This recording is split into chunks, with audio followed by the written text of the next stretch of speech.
Départ de Monaco dimanche 1er février pour arriver à Valence. Une étape de 538 km qui a traversé 5 départements. Les Alpes-Maritimes, les Alpes de Haute-Provence, les Hautes-Alpes, l'Isère pour terminer dans la Drôme.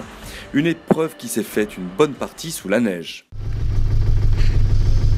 Bonjour à tous, écoutez, il est 6h moins 5 du matin, on est dimanche. Alors je vous garantis que les yeux sont petits, on n'est pas super bien réveillés.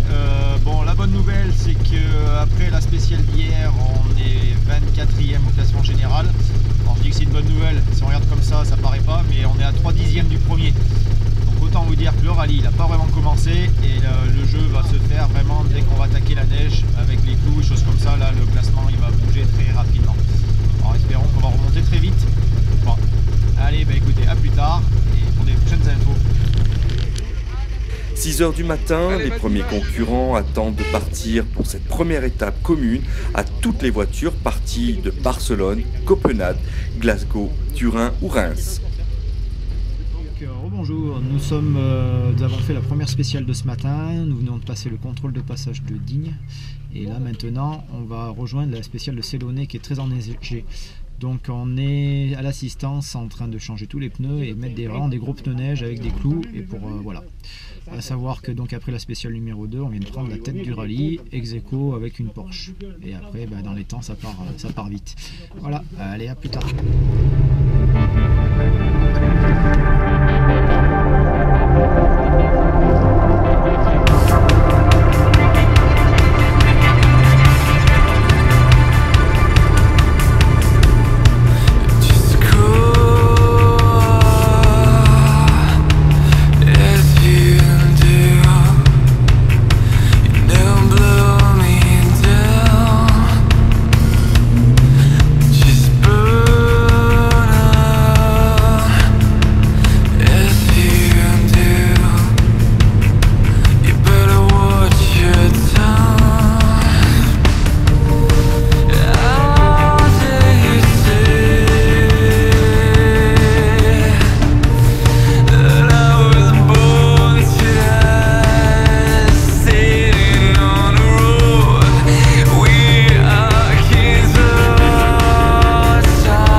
À 17h25, les premières voitures arrivent à Valence, place du Champ de Mars, aménagée pour l'occasion avec divers stands, boutiques et animations pour petits et grands.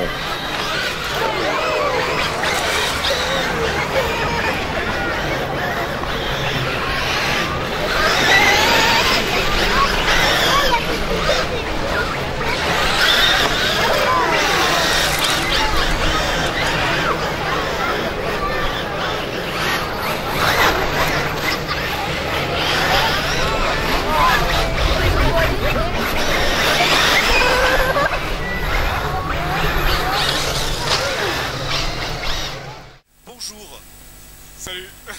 Bon alors dites-nous un petit peu, c'est la sortie dominicale au rallye Monte-Carlo cet après-midi? Exactement. Alors qu'est-ce qui... Oui. Bon. Une voiture là-bas. Alors quelle voiture tu as vu? On a vu des voitures télécommandées super rapides. Donc dis-nous un petit peu, qu'est-ce qui te plaît ici? C'est qu'il y a plein de voitures. Et j'aime bien les voitures. Et puis ce soir il y a les pilotes qui arrivent à 5h. Vous êtes de Valence, vous êtes de l'agglomération Valence? Oui, Châteaudun. Ok. Et bien écoutez, on vous souhaite un bon après-midi en tous les cas. Oui, bonjour, alors pour Mistral TV, donc cet événement là, comment en es-tu arrivé à être ici justement, alors que tu vends des 2 roues, Harley Davidson, et là c'est pour des 4 roues cet événement? Alors c'est la mairie, c'est l'organisation qui nous a demandé si on voulait participer.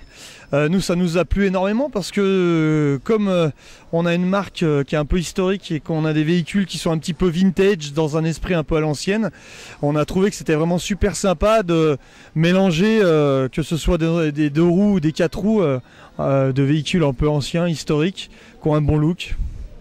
Et du coup on est venu, on a amené nos motos, on a aussi amené une moto de course parce que comme c'est une compétition, on a amené un dragster pour montrer un petit peu qu'on faisait aussi des compétitions de dragster. Donc voilà, c'est pour ça qu'on est venu, c'est sympa.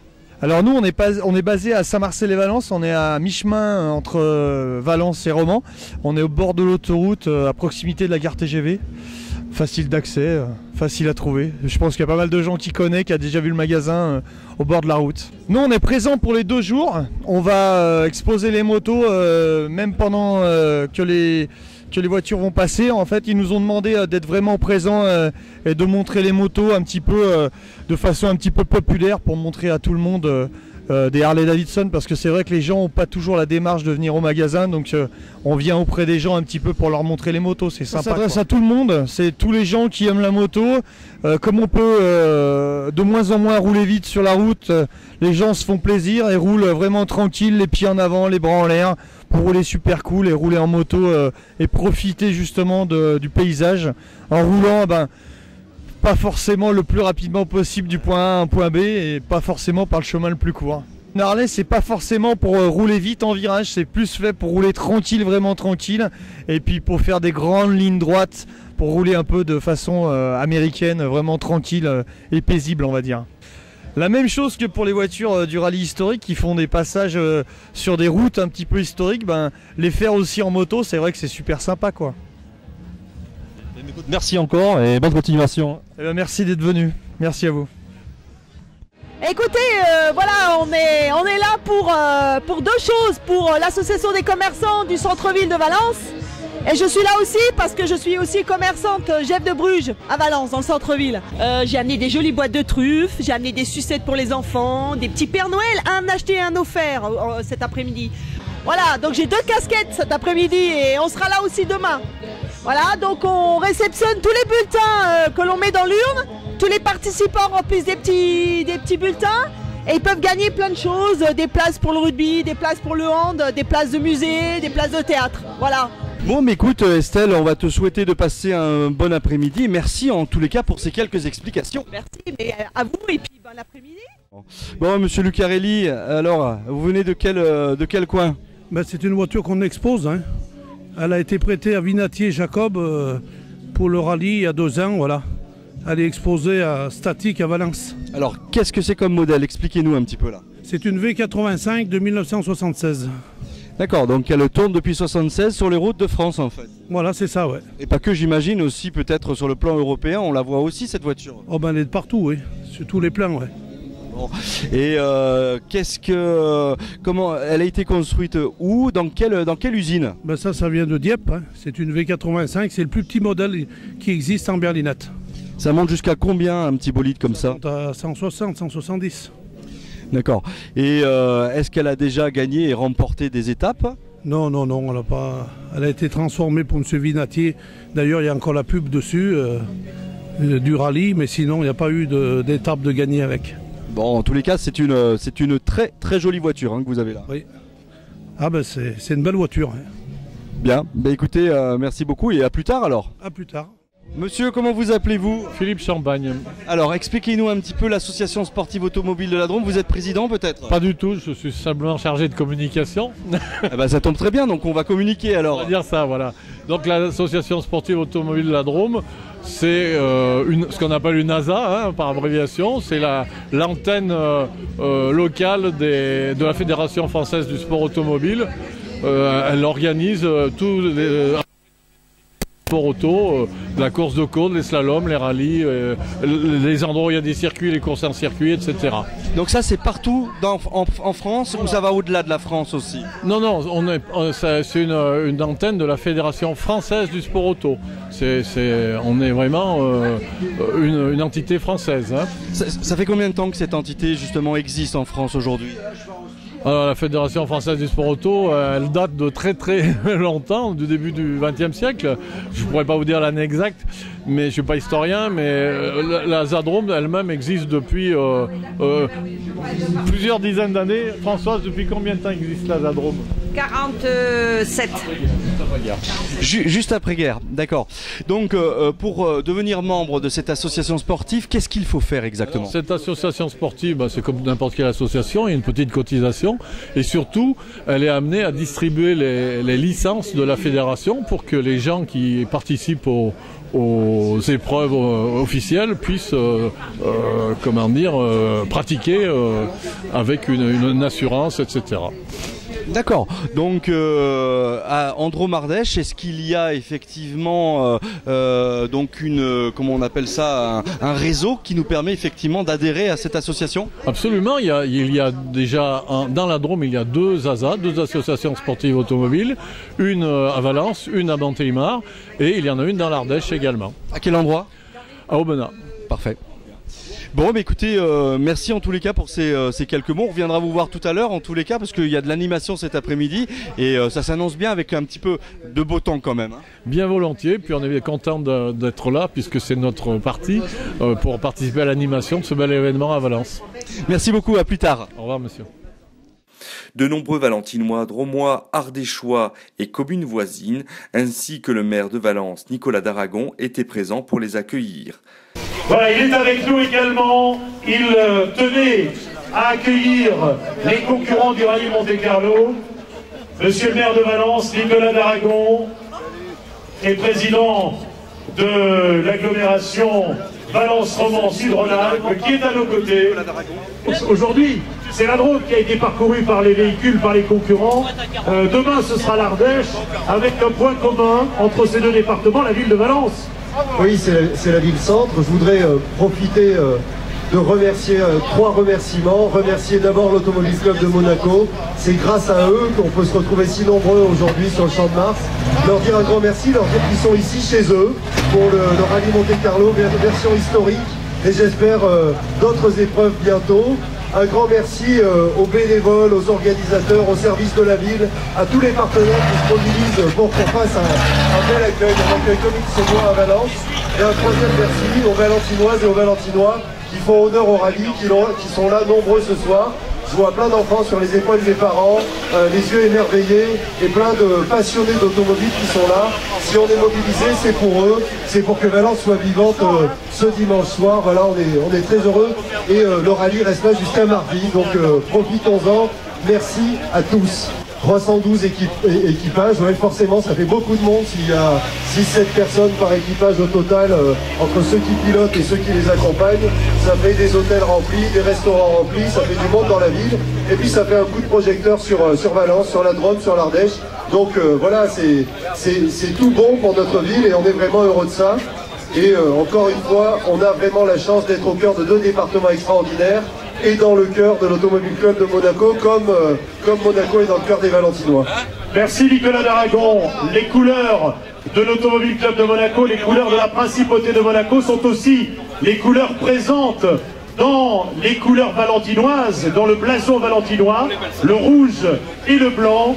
Et c'est dire évidemment s'il y a une vraie histoire de cœur, une vraie histoire de famille entre la Principauté de Monaco et les Valentinois. Chez les personnes qui étaient un petit peu loin, qui étaient à l'étranger, qui venaient se payer un petit peu de vacances au soleil. Et l'idée, c'était évidemment de faire ce rallye de régularité. Il n'était pas encore question de WRC, d'IRC, il n'était pas question de vitesse, il était juste question d'arriver dans les temps, après avoir parcouru avec des voitures qui n'avaient rien de commun avec ce que l'on peut connaître aujourd'hui, avec des voitures qui parfois avait un peu de mal à enchaîner les milliers de kilomètres qui séparaient par exemple la Suède de la Principauté de Monaco, la Norvège ou d'autres pays.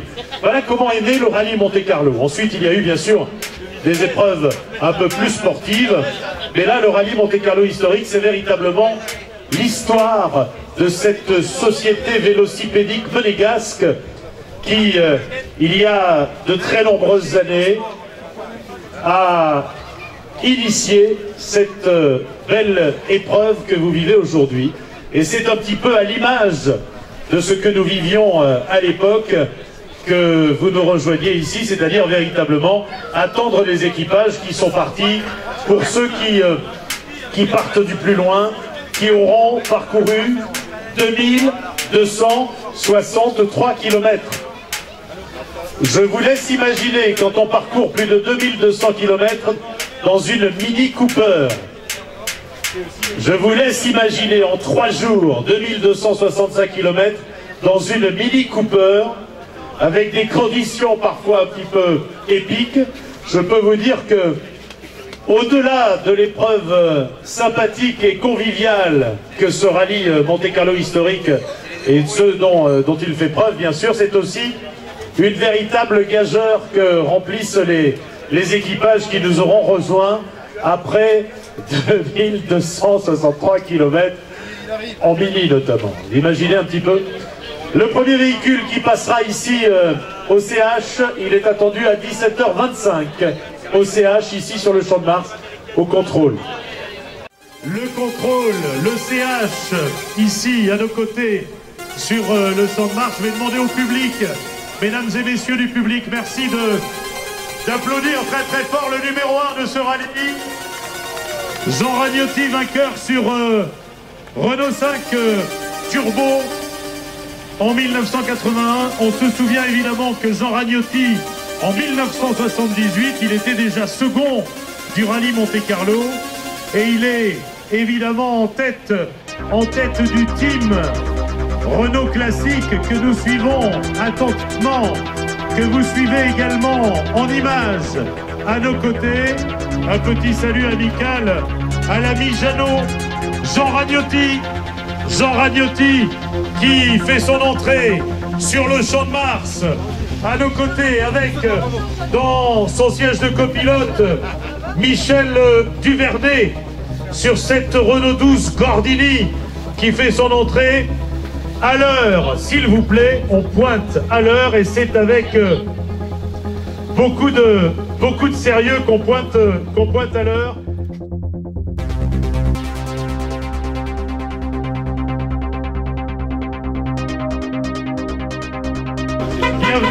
Bienvenue à Valence et belle soirée. Michel Abattu, Didier Vignal sur BMW 320i. Jean-Pierre Coppola, Olivier Susso qui est avec nous. Jean-Pierre Coppola et Olivier Susso avec l'association des malades du syndrome d'Ehlers-Danlos, le team Coppola qui a décidé de rouler coup de cœur pour AMSET Génétique, l'association de maladies génétiques des tissus conjonctifs du collagène.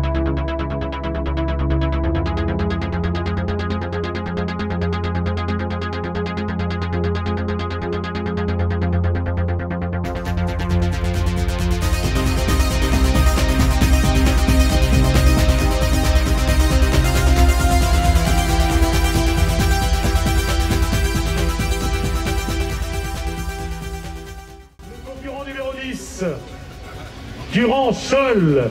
Alors, bon, il connaît bien les routes, Sébastien. Il connaît bien les routes. D'ailleurs, je vais aller le voir. Sébastien, il faut que tu me dises, c'était comment, Sébastien? Il les connaît bien, puis il connaît bien ce rallye. Il connaît bien également le rallye qui va avoir lieu dans quelques jours, dans quelques semaines, avec les énergies nouvelles, puisqu'il l'a remporté plus d'une fois. Alors Sébastien, c'est un peu fatigué, Sébastien. Oh là là là là là là, les yeux. C'est un Valentinois. Le classement de l'île avec qui on se bat avec le rallye historique. C'est un Valentinois. il était la présentation face à la gare des tranchées. mais on rigole. Et les routes, c'est... Moi j'ai jamais vu ça, c'est pas si bien pour Carlos Ghosn. Monsieur, c'est fermé là, c'est fermé. Monsieur, fermé là. C'était bien? Ah ouais, mais bon, on a rigolé. C'est la chance. Très bien, parfait. Merci en tout cas, Sébastien. Sébastien et correspondant de Mistral TV, Sébastien.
Il s'agit d'une DS21 de 1967.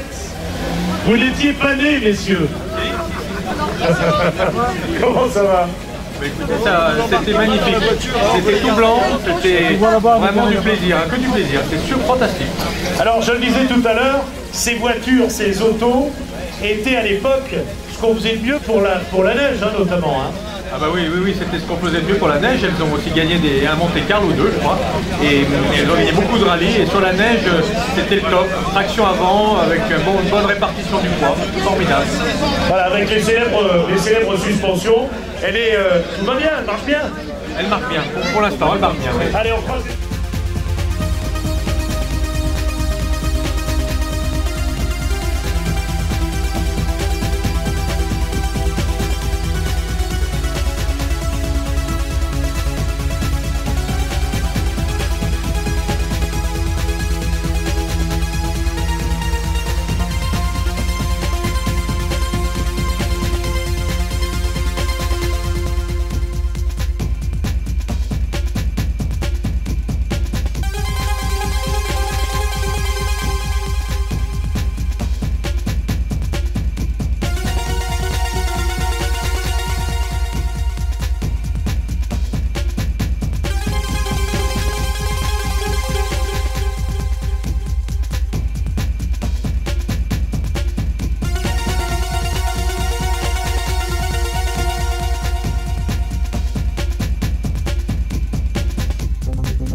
Christophe Dindy, l'Ardéchois, enfin, qui passe la plupart de son temps dans la Drôme, mais... Christophe, comment ça va? Écoute, on a eu une journée extraordinaire, folle, début, énormément de glace, de neige, tout le temps, du brouillard, de la pluie, de la neige, du soleil. Et les spéciales étaient incroyables, extraordinaires. J'ai fait une petite sortie de route dans une épingle, tant pis, c'est comme ça. Par contre, on faisait le temps scratch tout à l'heure de la 3, donc on était assez heureux. De la 4, pardon, qui était terrible. Je sais pas où on en est maintenant, mais non, ça s'est passé très bien. La liaison, on a fait quand même 600 km en neige et glace. Donc, démentiel, ça, démentiel.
Et Martin Müller-Nielsen, équipage sur Volkswagen Golf GTI. Et j'en profite, tiens, regardez, j'en profite pour vous dire que le temps est en train de s'éclaircir un petit peu ici dans la vallée du Rhône, avec une jolie lune qui est juste au-dessus de nos têtes, une jolie lune qui vous permet de découvrir ce ciel valentinois et ce champ de Mars qui accueille avec beaucoup de plaisir le rallye Monte-Carlo, la 18e édition du rallye Monte-Carlo historique.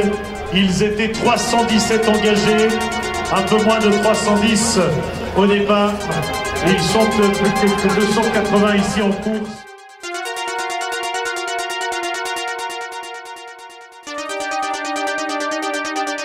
Numéro 66, messieurs, bienvenue. Guten Abend. Guten Abend in Valence. Ah.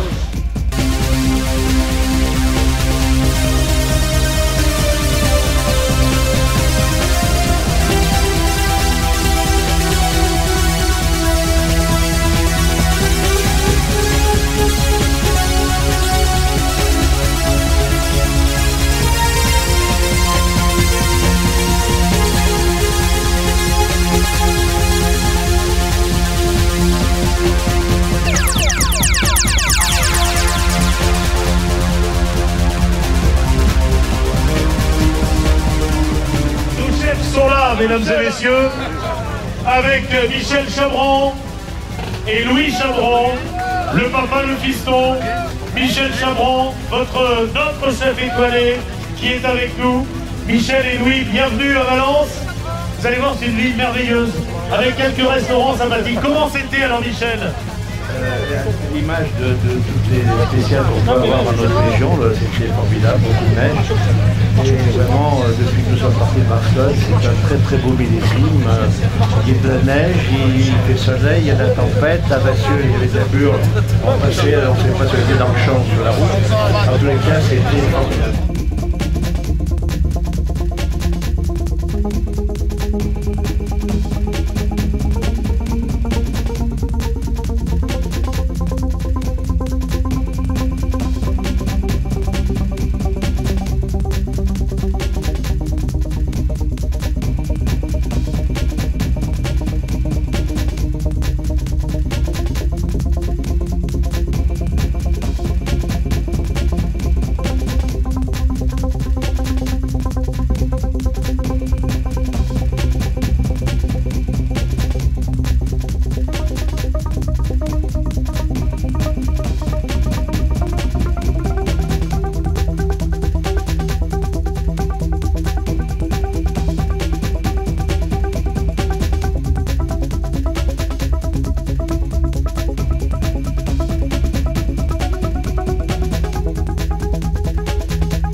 Monte-Carlo, là, mesdames et messieurs.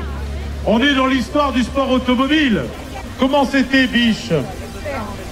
J'ai jamais vu aussi beau des si belles épreuves organisées, c'est magnifique. Même à la grande époque du sportif? Oui, ça rappelait la belle époque, justement. Non, c'était vraiment une super épreuve. Bon, une superbe épreuve. Je vais demander alors, Catherine, comment ça s'est passé. Catherine Labbé, parce que Catherine, comment c'est quand on a Biche juste à côté? Un professeur génial. Professeur en glisse, professeur en virage dans la neige. Bon, je suis quand même allée manger un petit tahus dans les Charassons, mais c'était trop dur pour des débuts. Prête à repartir demain matin? Bien sûr, oui, bien sûr. Ah, oui, ouais. Oui, les progrès, c'est jusqu'à la fin. Il y a Biche qui est en train de me dire, elle progresse tous les jours.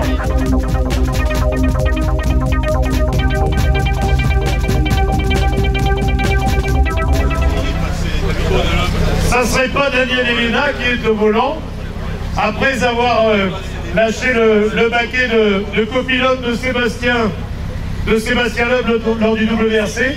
Comment ça va, Daniel?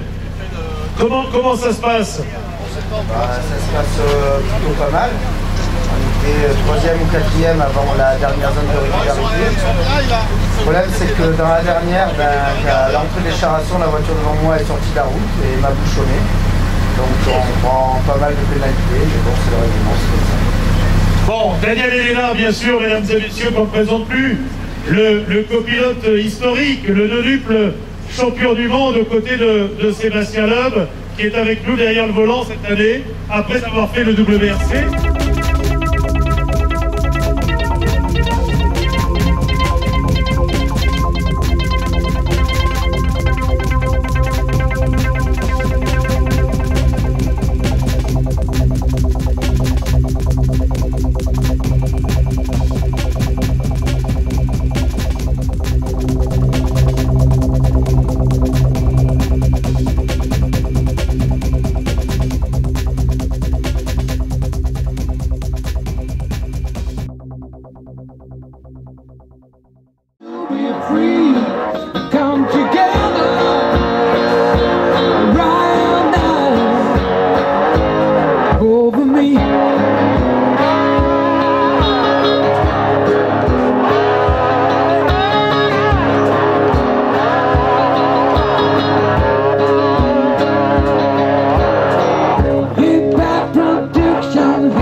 Ne ratez pas le prochain épisode du rallye bientôt sur mistraltv.fr.